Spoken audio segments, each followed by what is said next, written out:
civilians in their own communities and beyond, as well. These clan militias. I don't have those reports. I'm the president and I don't have it. Wow. The U.S. Bureau of Democracy, Human Rights, and Labor, I'll give you an example of clan militia rape. On May 14th, 2021, 5 members of a clan militia raped 3 women and attempted to rape 2 others. The militia members were allegedly wearing SPF, Somali Police Force uniforms, and working with Mogadishu's Denial District Administration. We've seen reports of gender-based violence. We've seen militia and torture. There's a report here that says torture and other cruel, inhuman, and degrading treatment or punishment at the hands of clan militias, some of which are government-affiliated, remain frequent in 2021. We've also seen reports of clan militias beheading al-Shabaab fighters. So if we see beheadings, if we see militias and torture, rape, and I hope that you get these reports, which are readily available. How do you hold them accountable? First of all, how do you explain that? My friend, 2021, I was in charge of Somalia. I would have liked you to ask me what I am responsible. I am in charge of it. Mistakes happen in the past, and every Shabab attack, everywhere they are, either they have the military uniform or the police uniform, and these are available in the market. So I would have liked you, let us discuss the Somalia of today. Well, in the Somalia of today, how do you hold those clan militias accountable for what they've been doing consistently for the last 10 years? waqtigaas ani ma joogin kulaha 21kii hadda in judge garay laakiin halkaas ani ma joogin ma yaale madaxweyne And how they operate. So how do you approach them? This is the clan militia. They are operating in their own clan territory, and the clan militia, they don't rape their own people. When there is a clan The reports are that they are. No. The reports are that they're doing these. That they're working in their own communities and beyond. and that's not true. I deny that, and I would have liked further proofs to come up. Well, again, you said you haven't seen these reports, but I'd like you to look at these reports from the U.S. Bureau of Democracy, Human Rights, and Labor. I think you'll be able to see that. Also, the United Nations mission in Somalia, the UN Office of High Commissioner for Human Rights, they talk about all of these things, and the reports are contradicting what you're saying. And I understand you said you haven't seen the reports, but I think you should, Mr. President, because these are urgent issues. And if you're going to address them, you say it's how you approach them.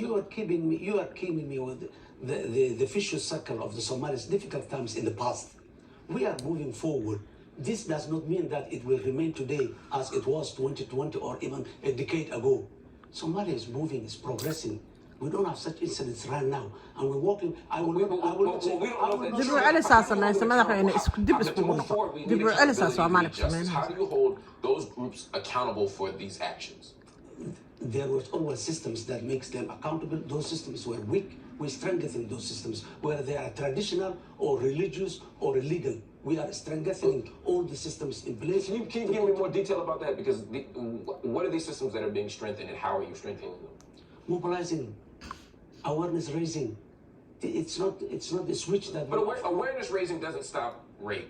Awareness raising doesn't stop beheadings of al-Shabaab fighters.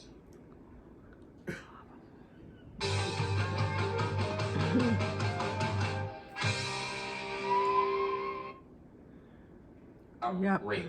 Awareness raising doesn't stop beheadings of al-Shabaab fighters. It stops. How? It contributes. The rule of law stops this thing. But where there is no rule of law, what are we going to do? That's the awareness. Okay, so rule of law. So are we saying you're prosecuting these people? Are we arresting people? Yes. Have you begun doing that? Right now, there are people who are in the custody of the security forces and in the process of judiciary. There is a special case that I would like to mention here. In the city of Jowhar, the capital city of Hirshabelle, there was a man who raped a woman and who killed. The security service have been after him for a couple of months. They took him. He's in custody and he's in the court of law right now. And in the coming days or weeks, there will be a judgment against him. So that's one example only. But the security forces, the rule of law apparatus are going halka mar bisa lagu dil kula aamin u sheegano right now. aaminan hadda koorta ku yaala There are people who make illegal checkpoints in the street and who looted some people. They have been taken under the custody and they are going in the process of the rule, in the process of the courts right now. Talk to me about refugees. More than 80,000 people have fled Somalia and arrived in Kenya's Dadaab refugee camps over the past 2 years, escaping conflict and drought. But resources are severely strained at these camps, as you well know. These camps house more than 200,000 refugees. and asylum seekers. meel Those xuna that kusii socotaa are ilaahu ka facing qabo overcrowded living conditions. There's a cholera outbreak there right now.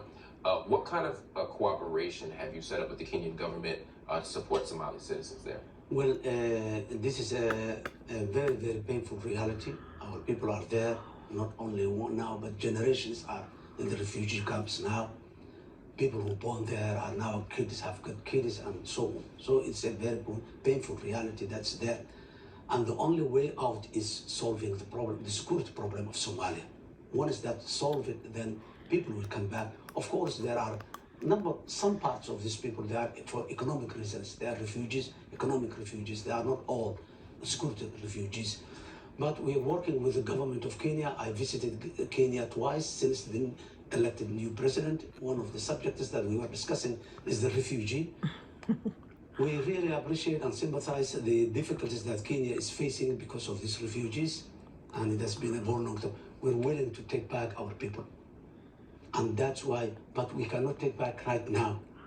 But that's why we are going to make Somalia free from Al-Shabaab. Somalia, that the rule of law is upheld, and Somalia, that all the challenges that existing is gradually improving.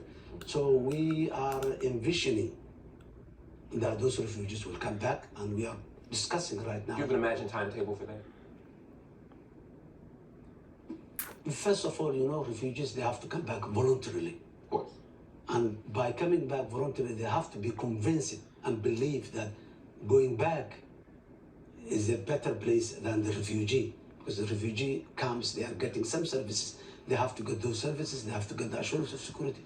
So even psychologically, to convince those people will take time. So taking a time frame for that, but within 2 years, we are expecting that the returnees of the refugee will start. It will take a couple of years for all of them to come back. They may not come back, all of them, but after 2 years, what we are expecting and planning is that they will start coming back. You stated recently that you want Somalia to be an inclusive and progressive society. You mentioned wanting strong democratic processes, you want accountability, you want transparency in the government.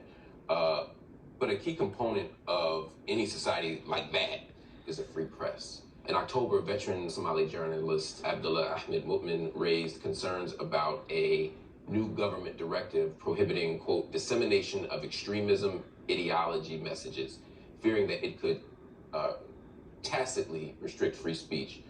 Mutmin, who is Secretary General of the Somali Journalist Syndicate, was arrested. Journalists in Somalia are often under threat when they criticize Al-Shabaab. They're under threat when they criticize the government. How will you address these kinds of issues if you're going to create the kind of progressive and inclusive Somalia that you've articulated? Well, freedom of expression is a fundamental principle for our political thought and democratic establishment that we want to put in place.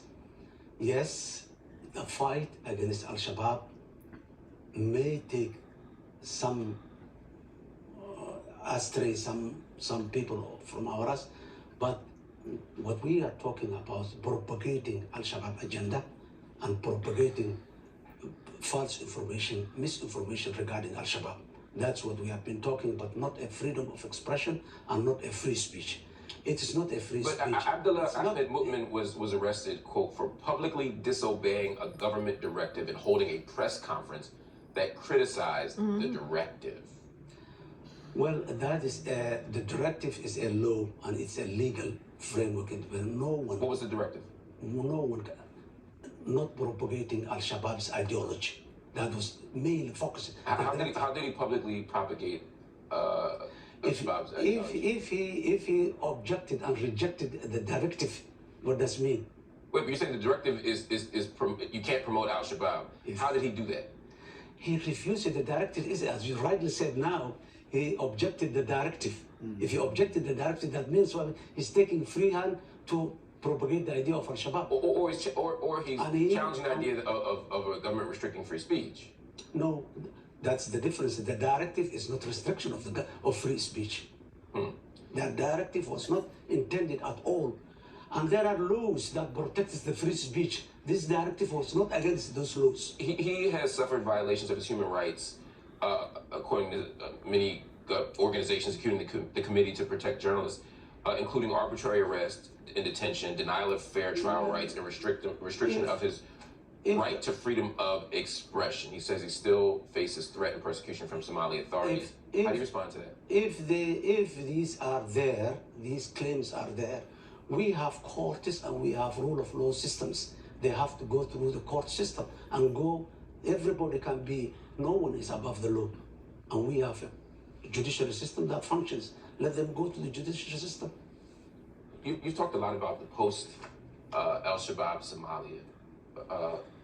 What's your vision for the country? This is the one you've been talking recently, democratic Somalia, that upholds all the democratic principles that are applicable to our country and our society and our faith.